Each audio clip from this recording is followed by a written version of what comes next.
Thank you, Dr. Birrell and Dr. Brooke, and of course, Sarah. Thank you very much for moderating this session. Now, ladies and gentlemen, again, as we mentioned in the earlier part of our housekeeping announcement, for you to join in the discussions using the QR code. We're just going to flash that QR code one more time right here so that you can jump into the bandwagon and share your thoughts, or rather your questions, with us. Now, to help us navigate through the entire week, this is going to be very important. Do log on to the SIEW website, which is siew.gov.sg, or scan again this QR code on the back of your name badges. You will take a quick look and you have this QR code on the back of your badges. That will bring you to the program across the entire week. Bios, which is very important, of course, of all of our speakers, the SIEW live blog, and as I mentioned in the opening, our SIEWcast. And of course, we'll also have sponsors and partners listings right there. I have in hand with me a very special something, and this, of course, to commemorate the 15th anniversary of SIEW, we are pleased to present a customized SIEW coaster, and this is right in front of you on your tables. We invite you to take them home. For our Singaporeans, we celebrate the Peranakan-ish of our life right here, and this very much looks like a Peranakan tile. Bring that home and bring that little piece of Singapore with you as well. With that, ladies and gentlemen, I'd like to introduce our first speaker right here. Please join me in welcoming on stage Datuk Patinggi Tan Sri Dr. Abang Haji Abdul Rahman Zohari bin Tun Datuk Abang Haji Openg, the Premier of Sarawak, Minister for Finance and New Economy, Minister for Natural Resources and Urban Development, Minister for Energy and Environmental Sustainability. He is here to deliver his keynote address. Dr. Patinggi, all yours, sir. Thank you very much, Excellency Ministers, Excellency distinguished participants, ladies and gentlemen. First of all, I would like to express my appreciation to join the Singapore Energy Summit and for honoring us with this opportunity to share Sarawak's story with such a distinguished audience. Energy resilience and sustainability is a long-term mutual objective that requires cross-country, multi-industrial collaboration. Sarawak is uniquely positioned to do so in the ASEAN region. As ASEAN's prime mover for hydropower development, Sarawak has immense hydropower potential. Initial studies kept our estimated capacity at 20,000 megawatts. Further studies then narrowed down our most prospective hydropower site to 12 locations with a potential of 8,000 megawatts, of which we have developed 3,452 megawatts, with another 1,285 megawatts due to be commissioned by 2027. The commissioning of our first hydro plant, Batang Air Hydroelectric Plant, in 1985 was an important milestone in our journey towards renewable energy and decarbonization. This was the first step towards building a more modern power system and a state power grid for Sarawak. We are also blessed by an abundance of natural energy resources in the form of oil and gas. In order to fulfill our commitment to lower carbon emission and decrease our reliance on fossil fuels, Sarawak has ambitiously aligned our post-COVID-19 development strategy to expand on our initial strategic economic blueprint under the Sarawak Corridor of Renewable Energy, or SCORE, launched in 2008. This was when we began to strategically harness hydropower potential for rapid socio-economic growth. This transformed Sarawak's energy landscape.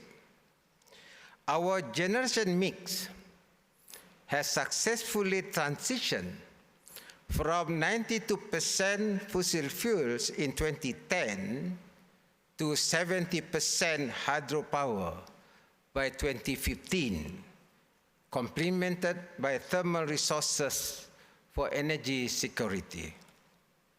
This shift has decarbonized our grid emission intensity by 72% between 2010 and 2020 and continues to drive our sustainable socio-economic growth in the present day.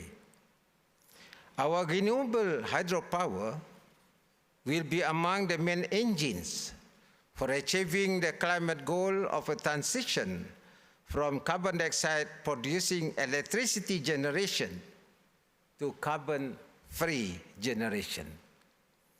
The lower levelized cost of energy from renewable hydropower also benefits Sarawak's domestic, industrial, and export customers by supplying them with affordable, reliable, and sustainable electricity. In fact, the most competitive in the region.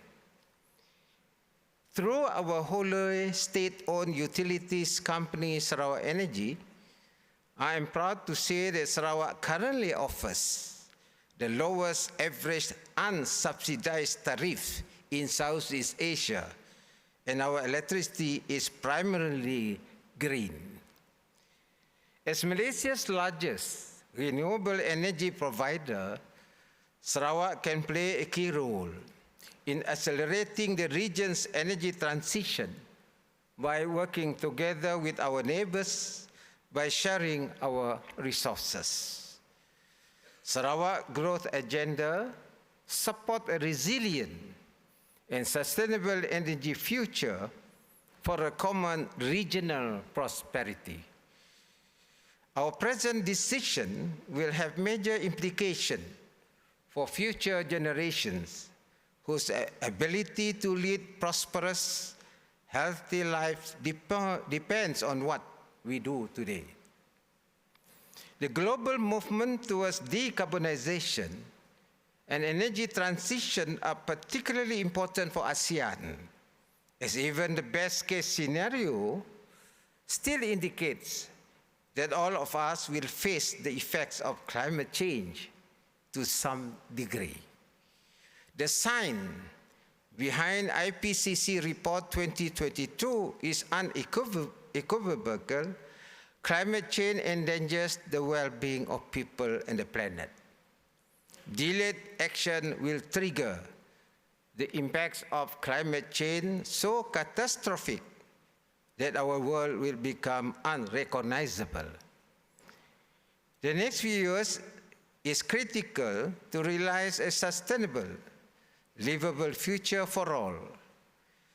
Changing course will require immediate, ambitious, and concerted effort to slash emissions, build resilient, and conserve ecosystem. In this regard, Sarawak prioritizes environmental sustainability, aligning our development path with the United Nations Sustainable Development Goals and pursuing balanced economic growth by managing our natural resources in a measured, responsible way. We recently formed the Ministry for Energy and Environmental Sustainability to advance Sarawak green energy agenda forward. We are developing the Sustainable Sarawak Blueprint to achieve sustainability goals by addressing concerns related to biodiversity conservation, natural resource management, climate change mitigation, and creation of an enabling environment with modern infrastructure in tandem with Malaysia's fourth industrial revolution. We have developed a Kuching Smart City Master Plan that is considering low carbon mobility and smart city infrastructure for Sarawak's capital city. We have plans to develop similar smart city master plans for other urban areas in Sarawak that balance environmental sustainability and urbanization. Of particular relevance to this forum is our focus on establishing Sarawak as a regional hub and powerhouse for renewable energy through power export. We are also exploring opportunities for low-carbon hydrogen production to develop a hydrogen economy. By 2030, Sarawak plans to achieve 3 targets.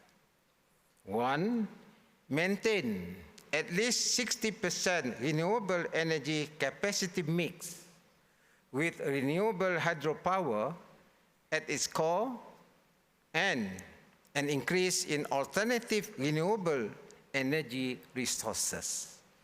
2, reduce carbon dioxide emission by 600,000 tons per annum by electrifying Sarawak's mobility fleet. 3, achieve more than 15% income from foreign markets, which includes pursuing power exports. The COVID-19 pandemic was a challenging time for all of us. Economies worldwide went into recession, and we all experienced disruption to the market and global supply chain. This continues to be a challenge even as we work to bounce back. In 2020, ASEAN GDP and total primary energy supply declined by 7.1% and 5.3% respectively. Sarawak experienced a similar decline during 2020, with our GDP contracted by 6.8% and energy demand dipping. The ongoing geopolitical tension between Russia and Ukraine has only served to intensify supply chain disruption, dampening the pace of global economic recovery. The energy sector's revival has been hampered by these disruptions. The rise in crude oil prices, going from $70 in 2021 to $110 in 2022 per barrel, has put additional pressure on economies that are dependent on fossil fuels for growth, although for us in Sarawak, our status as an oil and gas producer provides a buffer. In contrast, renewable demonstrated resiliency and growth during the pandemic and continue to play a key role in driving green and sustainable economic recovery. Renewables energy's share in ASEAN total primary energy supply rose by 0.7% in 2020 based on COVID-19 impact on energy sector development in the Southeast Asia region.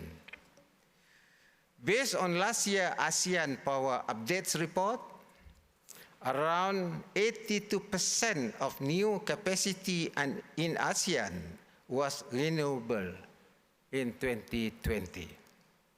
We were largely shielded from all this as a result of the predominance of hydropower in our generation mix, with indigenous thermal resources providing added stability and security. To further accelerate Sarawak green and energy agenda, I'm proud to announce that Sarawak, perhaps the first in the region to generate power from wind. This is because of the innovative material science technology. We are witnessing progressive growth in wind industry, beginning with technical innovation that includes advancement and sophistication of instruments and materials to transform wind to electricity. With a population that is close to 700 million and growing prosperity, ASEAN is a burgeoning economic force on the world stage. Based on ASEAN Center of Energy's 6th ASEAN Energy Outlook Report, the region had a combined GDP of 7.12 trillion USD in 2017, which is projected to nearly triple by 2040.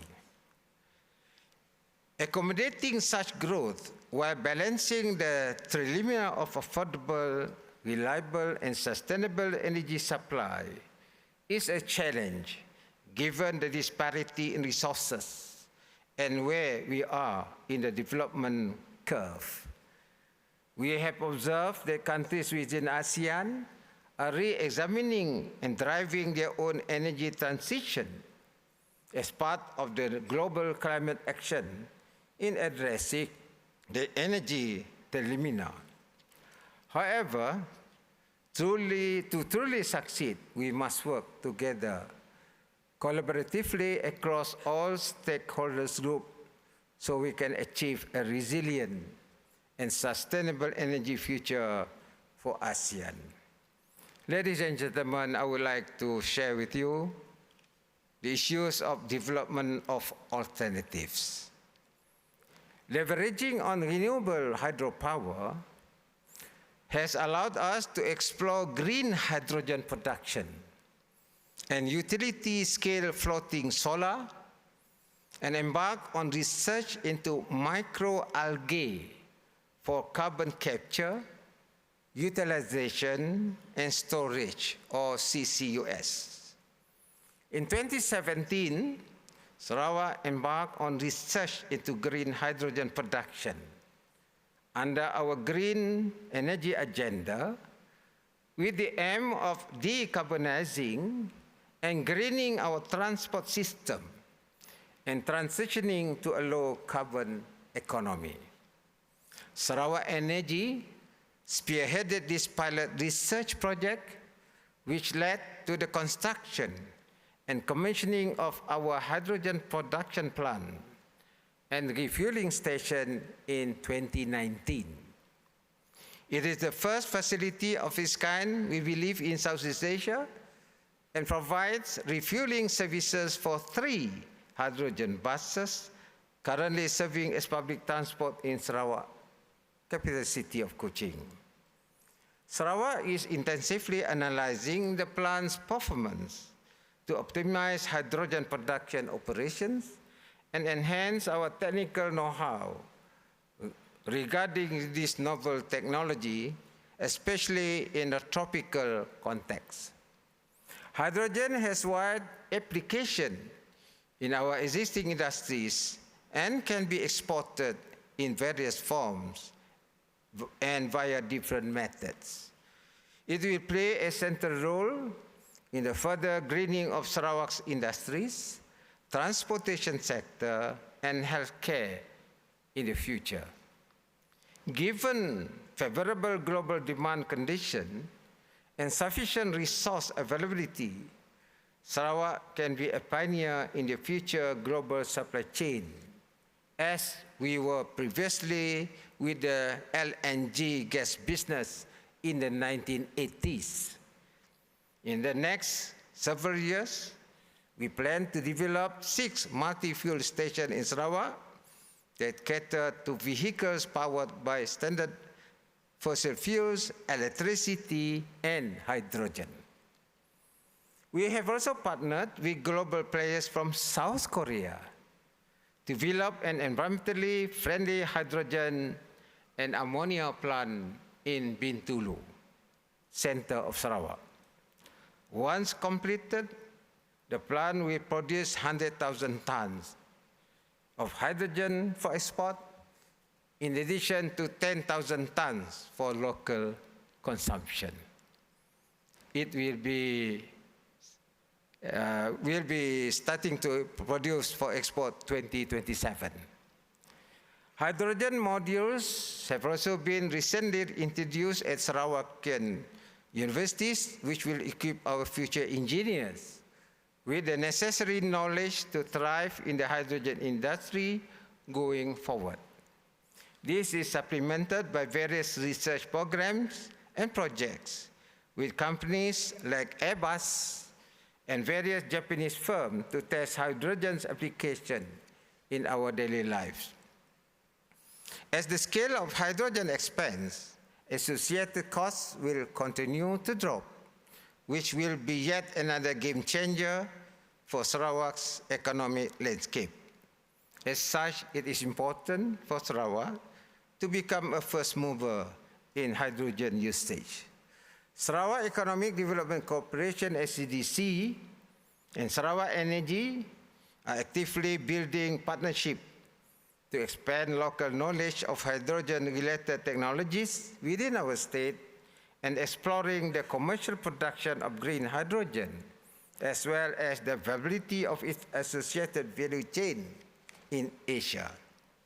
Coordinated international cooperation to scale up hydrogen will not only assist us in the implementation of our green energy agenda, but a global hydrogen one as well.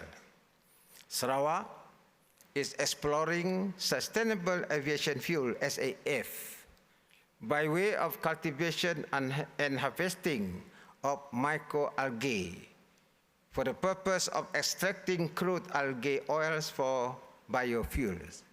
SEDC Energy is working with Petronas, who has done extensive research in microalgae, and there are strains of microalgae technology in cultivation and processing, which have been found suitable for producing this biofuel.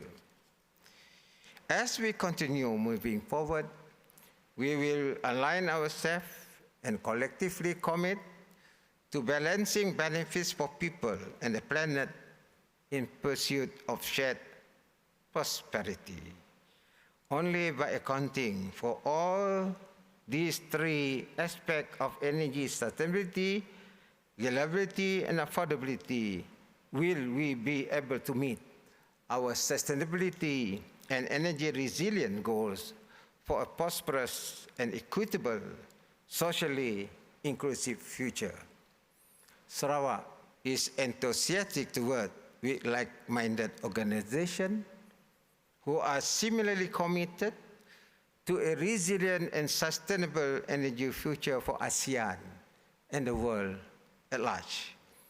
We must collectively balance our current and future energy demand with sustainability principles within the context of the threat of climate change as today stewards of our planet and as neighbors within ASEAN. Events like the summit and the Greater Singapore International Energy Week are important platforms to drive this forward, as we can hold important conversation and identify opportunities for shared action. Ladies and gentlemen, in conclusion, thank you once again for inviting us from Sarawak to share our story here in Singapore of a friend and neighbor with whom we have built strong and lasting bridges through investments, knowledge sharing, and exploration of opportunities. In Sarawak, our Sustainability and Renewable Energy Forum, or SAREF, provide a similar platform to bring the conversation and create opportunities for collaboration in the region. Ladies and gentlemen, with that, thank you very much. Dr. Pantigi, thank you very much, sir. Thank you.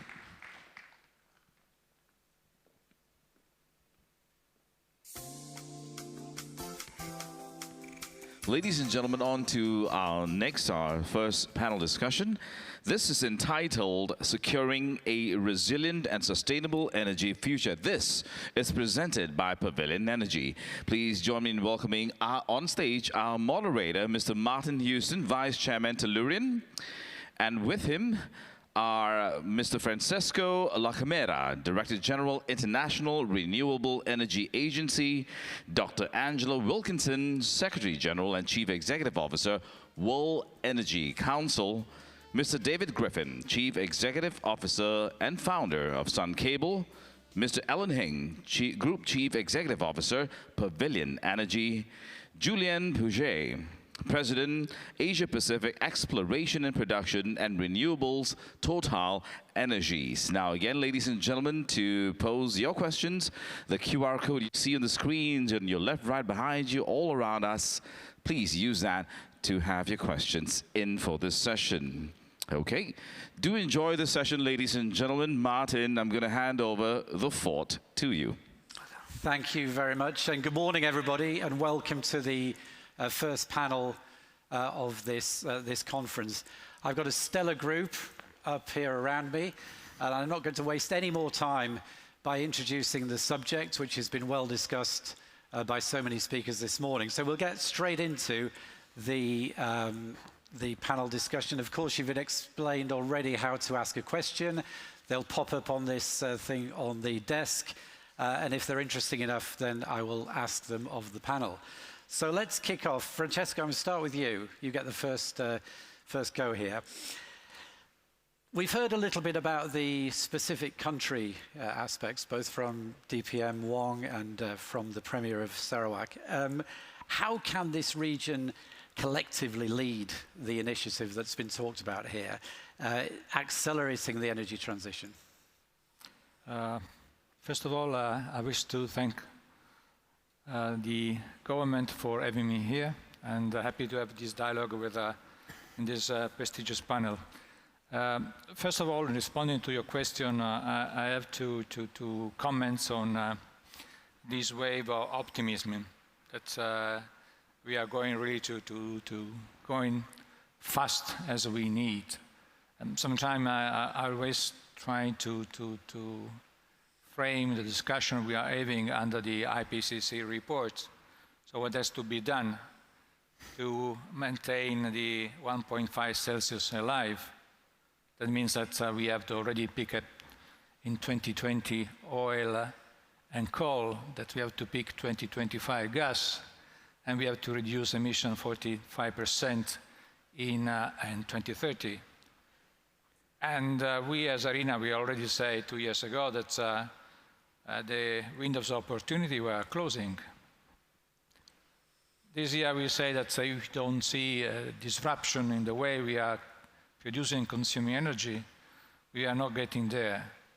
And the fact is that the numbers are not supporting the idea that we are going at the speed and the scale needed. And so I want to be clear what is the position of my agency when we talk about this. We have already said 3 years ago in this occasion that there is no doubt where we are going.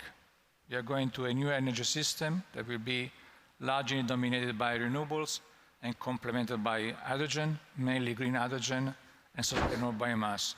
And this process is simply unstoppable. We said 3 years ago and we say today. But the fact is that if we want to avoid the heavy impact of climate change, we have to go in this direction at the speed and the scale that we don't see today. Also, having the records of installed capacity of renewables, 265 last year, 260 the year before, the cost of renewables declining, everything we see, we need to have to triple the installed capacity of renewables. And we don't see this number. It's not the 10% that makes the difference if you look at avoiding the impact of climate change. And this applies also to this region. So we always aim to say that the climate agreement is mainly at stake in Africa and here. Just because in these two parts of the world we will see the demand of energy rising more with more speed. And we have published recently an outlook for the South Asia in the occasion of the G20 ministerial. We have also come with an outlook for Indonesia, thanks to the collaboration of Mr. Sureif as a team. And we are working for having one for Malaysia. And from then there comes some number that I wish to share with you briefly, because I know I have 3 minutes. But if this region has to lead, we need to know at least the numbers. I think Christian has already said, and we agree, that we need around $20 billion per year if we want to get in the path we need.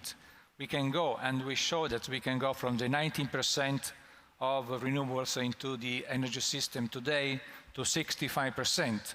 But the fact is that we need to rewrite the way the cooperation works, because this region cannot make it if the cooperation will not be writing. If we are the developed country to come and work massively to build a new way to cooperate, to collaborate, not to have any more a predatory approach, but trying to make the green industry coming up here. So these are just to give you some flavor of what we think how the region can be there. And if they go in this direction, and this may mean a disruptive path, they could have a great gain in terms of GDP, 3.4 is what we say, a great contribution job, 1.2 million more jobs. So the challenge is there, as we have said many times, it's challenging, it's daunting, but it's also a moment of opportunities. Great. Well, thank you, Francesco. Thank you, Francesco.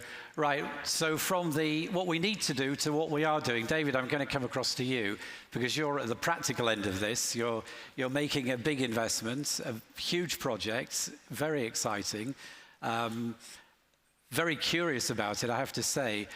But I want to ask you about policy. Say a little bit about your project, but tell us about the policies that we need to deliver the kind of imperative that we're hearing from Francesco. Sure, thank you. So for Sun Cable, our marquee project is the Australia-Asia Powerlink. For a time, it will be the largest piece of renewable energy infrastructure in the world, largest solar farm, largest storage facility, and most certainly the longest transmission.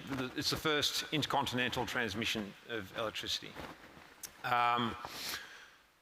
So that has always been designed as, it is a first of a kind in terms of its scale and being intercontinental electricity transmission, but it is designed to be the first of many, and it needs to be the first of many. The scale of what is coming in terms of the energy transition is unprecedented in human history. There is no comparator. Sometimes you hear people discussing World War II style analogies of industrial ramp up, etc. And if you look at the history of what happened with industry at the start of World War II, it is extraordinary. Absolutely amazing how industry responded to that demand, and yet it is small compared to the challenge we now face in terms of what must be delivered over the next 15, 20 years. So Australia-Asia Powerlink is a massive project, 18 gigawatts of generation, 41 gigawatt hours of storage, 5,000 kilometres of transmission, but it has to be the first of many, because to ensure that electricity is coming from, is dominated by zero emissions electricity, we have to capture that electricity where the resource is abundant. In our case, for this first project, Australia receives 58 million petajoules of solar energy every year. Australia already has a big solar industry, and that big solar industry converted 400 petajoules to electricity out of 58 million. The entire economy is about 25,000 petajoules. There's still rounding errors compared to the resource. So we've got to be able to capture that resource and transmit it to large distances where the loads are large and growing. And I think to the point around government, it's critical, first of all, that governments in the region comprehend the scale of the change and the speed of the change that's coming, and the implications for government policy, very practical matters. Land, where is all this new infrastructure going to go? It's fine, it's okay to identify where renewable energy resources are abundant. They tend to be depopulated areas, but we've got to get that energy to where there's really dense populations and high loads, and there's competition for land, etc. So that needs to be planned out and thought through now from a government perspective, so that they can see in the next 20 years there is physical space for all this infrastructure to come. Great, thank you, David. Now, I'm going to turn to my left, and we're going to talk a little bit about a company, Total, which is heavily invested already. So you're making the investments in a number of different renewable projects. Say a little bit about what you're doing, specific technologies, and where you're making your investments. Where do you see the biggest bang for the buck against these challenges that we're hearing in this conference so far? Thanks, Martin. So all of us today in energy, we are facing two challenges. First, the energy transition, the fight against climate change, but also the second challenge is energy security, resilience, energy affordability. So we have to cope as a major energy player with these two challenges. And when you look at the energy world today, I agree with Mr. Lacamera, we see that things are moving, but we also see that a lot remains to be done. I mean, today, more than 80% of the energy which is consumed in the world still comes from fossil fuels. Then when you look at where we should be by 2050 to reach net zero, whether you take your projections, our projection, IEA, you see that a major shift has to happen, notably in electricity, much more electricity, and then also new fuels, e-fuels, renewable fuels. So this is what we are working on. So we are working on both sides, and this is also why Total Energies, we have decided to transform from Total, you said Total, now we are Total Energies, into a multi-energy company. So no more only oil and gas, but also globally multi-energies, going with two key pillars that I would like to focus on. One is gas, natural gas, and especially LNG. We see in the current world, in the coming decades, that LNG and gas are critical for the energy transition. It is what allows to shift from coal to a better type of energy in terms of emissions. So we believe it is part of the transition, and it's much needed for energy security today. So we are investing a lot in LNG. We are building on our current strengths. We are top 3 LNG player in the world. We are number 1 exporter of LNG from the US. We are number 1 in regasification capacity in Europe. And obviously, we are building on these strengths to accelerate and to do more in terms of LNG. So if I take in the region, we are working on one significant project to reinforce our existing position in Papua New Guinea. So it's a key project, and we expect to take FID end of next year and to reach operation first gas by end of 2027. But the second and new pillar for us is renewables and electricity. And I know it well because I was in charge over the last 5 years of developing our business in renewables on a global basis. So 5 years ago, we had basically 300 megawatts of projects, so close to nothing. In 5 years, until end of 2021, we built a portfolio of 10 gigawatts of solar and wind projects in operation in the world, plus 6 gigawatts of projects under construction, plus a portfolio of more than 26 gigawatts of projects under development. And we are targeting a very significant growth in this respect. So we are not just speaking about 2050, because 2050 is so far that it would be a bit easy to take a strong commitment. So we are not only saying that we want to be net zero in 2050, we are also working on intermediate milestones. So we have set milestones for 2030, but also 2025. So in 2025, we will be at 35 gigawatts of renewables capacity deployed in operation in the world. And by 2030, we want to be at 100 gigawatts. So as you can see, it's transformation in action to reach sustainability at a very rapid pace, because as said by Mr. La Camera, the pace of change has to be strongly accelerated, and we are speaking overall in this industry of redeploying trillions of dollars per year in the new energy system. So it's a very significant move. Thank you, Julian. So let me turn to Alan. So Alan, we've heard a little bit from Julian of Total Energies about gas and the role that gas plays, as well as alongside renewables. I want to ask you about gas. It's very much a mainstay of your business. Tell me how you see gas fitting in to the energy transition. Well, thanks, Martin. Before I get to the question on gas, I think it's useful to remind ourselves that affordable, reliable energy has actually helped underpin a period of 50 years of strong and sustained economic growth for the world. We couldn't have gotten here if we didn't have available, reliable, and affordable energy. And I say this not lightly because the energy industry has been managing energy transition for a long time. They manage energy transition from coal to heavy fuel oil, to cleaner fuel oil, to diesel, to gas.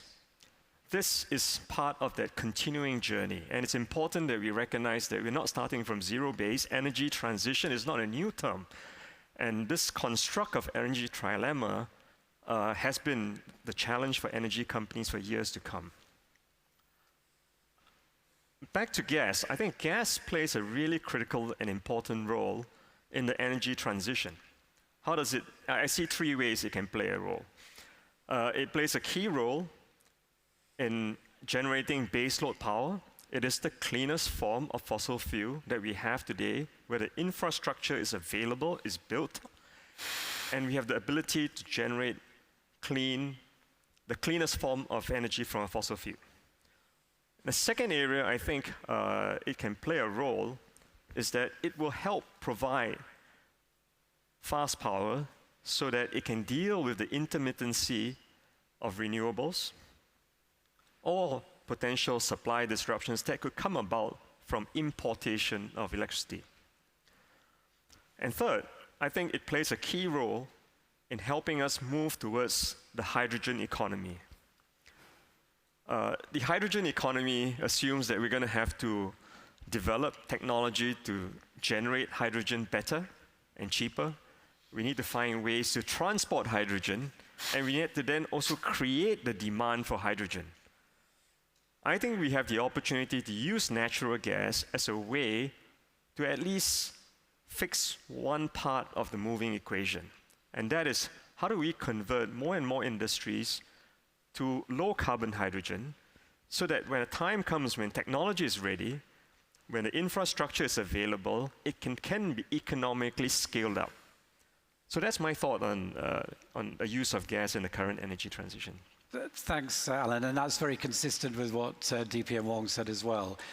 So singing from the same hymn book there. Angela, I'm going to move to you. I was going to ask you a question, and I told you what I was going to ask you, and I've changed my mind. I'm going to ask you a different question. I'm going to ask you the question about human, about the demand side, about the human condition, about changing behaviors. Talk to us a little bit about how the supply side that we've been hearing about, the driver for change that we've also heard about, how it affects the consumer itself and the human condition. Thanks, Martin. And this is my first Singapore International Energy Week, so thank you everybody for having the World Energy Council. I want to build a little bit on what Mr. Heng has said and remind us, we started up 100 years ago at a similar time of crisis to rebuild energy systems after a war. And we've just experienced the world's first demand-driven energy shock. So why are we spending so much time talking about supply and technology and monies, but not about the future of demand? So the World Energy Council, which is in 100 countries, thousands of organizations, has spent a long time reflecting on how do we activate the pull of society to accelerate the push of technologies. So we have two pieces of action I will mention. Minister Wong talked about the 3 Ds. I'm going to talk about the 3 Ts, the need for transparency, trustworthiness, and transformation. This isn't a swapping of technologies. It's a fundamental reorganization of societies that we're going through. So our members are working on what we call humanizing energy. How do we involve millions or billions more people and diverse communities in this transition? So our agenda is hundreds of thousands of smaller steps of place-based transitions. Our agenda is revamping the World Energy Trilemma framework. You all referred to it. We invented it 20 years ago. It's time to reinvent it again. We need energy security, affordability and equity, and environmental sustainability with resilience and justice. So that's what we're working on. Very good. So demand side and supply side. I'm going to come back to Francesco. So you've talked about the need, you've talked about the imperative, you've talked about the not keeping up with the progress that you are clearly saying we are not making. What should we be doing? Practically speaking, specifically, what should we be doing? Naturally, especially if we speak about what we are doing as a single entities, no? I think everyone has to do his part. Companies, association, international organization, government. So what I can say, what Irina is doing, that I think I can do in 2 minutes, so that I don't take too much time. First of all, we have this idea of the Coalition for Action, what is putting together government, private company, so private sector, stakeholders, for engaging discussion that may facilitate the deployment of renewables around the world. We have this idea of the collaborative framework that associates the governance of the agency, where we are the only one that puts systematically together private sector, government, stakeholders on all the topics that are relevant for the energy transition, from the hydrogen, from energy just transition, from high share of renewables, so grids, other. And what we are doing more now, we are in the view of the COP27 and COP28, we are also building alliance in this respect. We have launched in the occasion of the G20 in Indonesia with Siemens and Alliance for energy decarbonization. We have been a dozen in Bali, but we are already doubled the number of companies that are coming with us. So please join us. We will have the first CEO meeting in the COP27 on this. We have launched the initiative of global offshore winds. So I hope that private sector companies and the governments may join. And this is another alliance that could be important because offshore winds has a big potential in the future. We have launched the climate investment platform. Now we have all the multilateral bank system working with us. We have most important development bank, develop agency working with us, and this is important. We have been able to, people say the money is there, projects are not there. Now we have 300 projects that we are assessing the quality, the bankability to propose to all our partners. We have the first investing forum thanks to the leadership of Indonesia government in Bali. It was successful. We have been able to match 42 projects. That is something that's relevant. We have a first investment forum in Abuja, end of October, 1st and 2nd of November. We will have a 14 investment forum next year coming.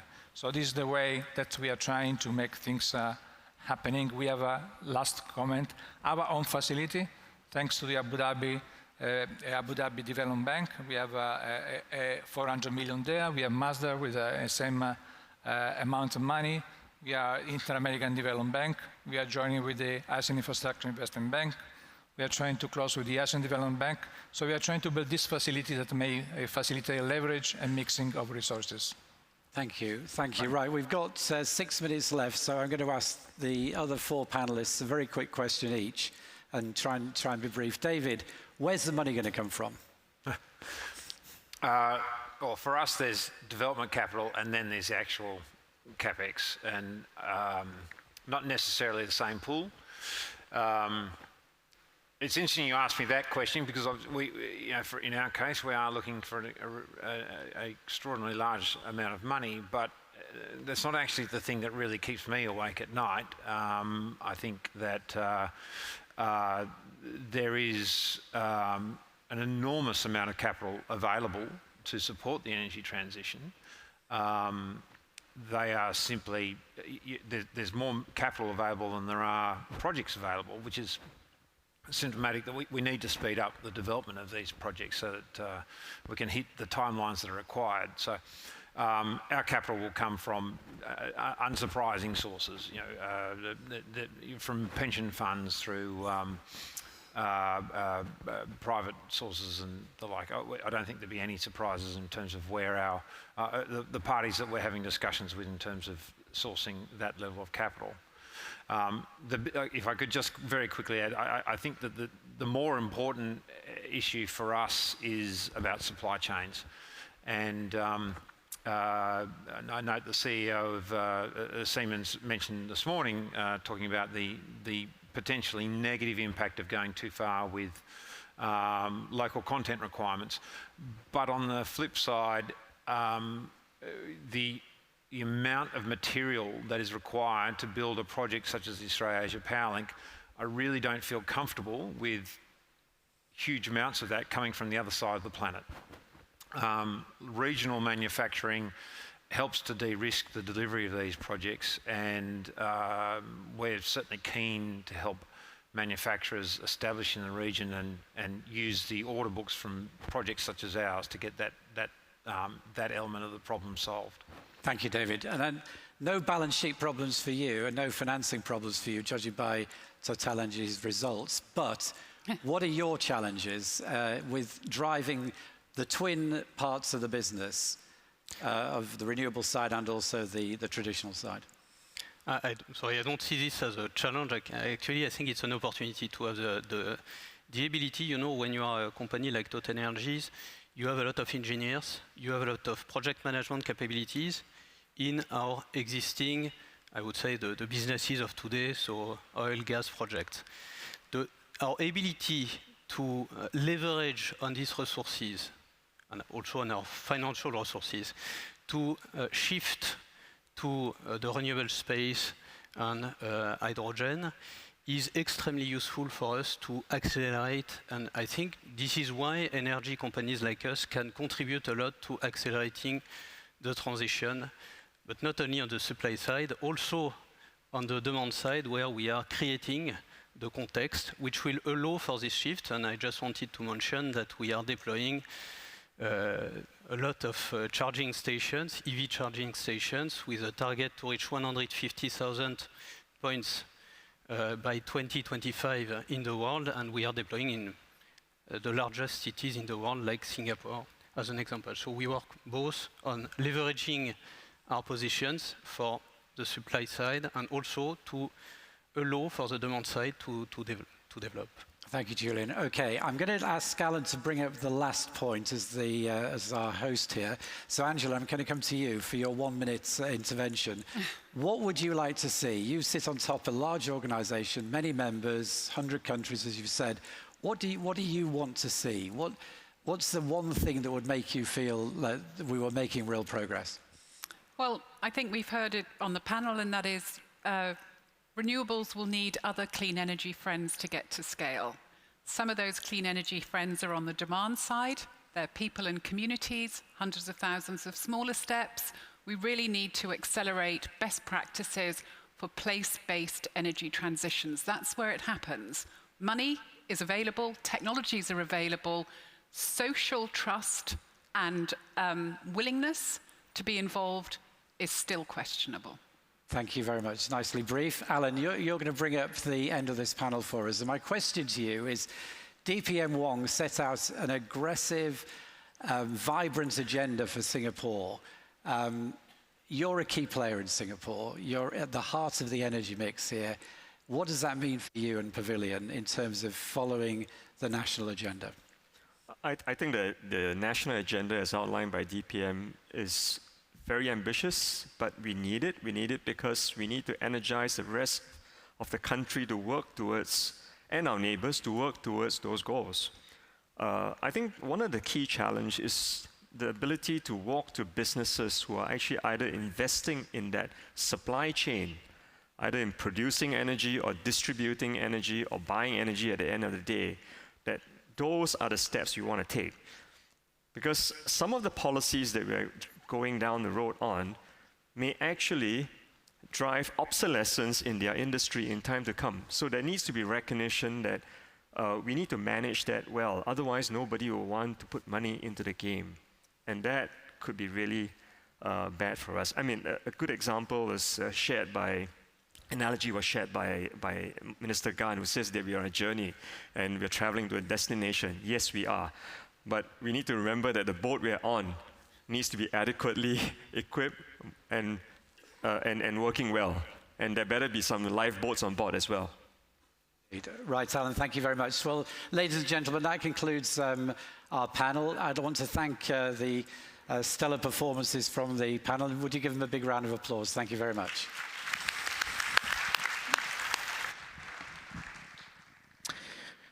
And thank you, Martin, for moderating that session as well. Thank you.